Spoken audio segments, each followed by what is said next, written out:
ఒక యువకుడు రాత్రి ఆలస్యంగా ఇంటికి నడుచుకుని వెళ్తున్నాడు. ఆయాసంగా. జేబులో ఉన్నది కేవలం 20 రూపాయలు మాత్రమే. పట్టణ రోడ్డు పక్కన ఒక వృద్ధుడు చల్లలో వణుకుతూ కూర్చున్నాడు. యువకుడు ఆగాడు. తన దగ్గర ఉన్న చివరి 20 రూపాయలను చూసి ఏమాత్రం ఆలోచించకుండా చాయ్ మరియు బన్ కొనిపెట్టి వృద్ధుడి చేతిలో పెట్టాడు. వృద్ధుడు కన్నీళ్లతో అన్నాడు, నన్ను గుర్తు పెట్టుకున్నందుకు ధన్యవాదాలు.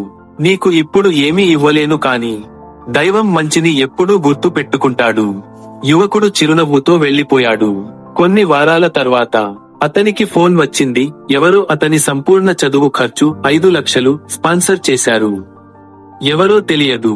అన్వేషిస్తే అది అదే వృద్ధుడు అని తెలిసింది. పేదవాడిలా నటించిన ఒక రిటైర్డ్ బిజినెస్ మెన్ డబ్బు కాదు, మనసును చూశాడు. అప్పుడు అతనికి అర్థమైంది, కుడి చూపుడు వేలు చిన్న మంచి చేయి పెద్ద దేవుడు తెరుస్తాడు.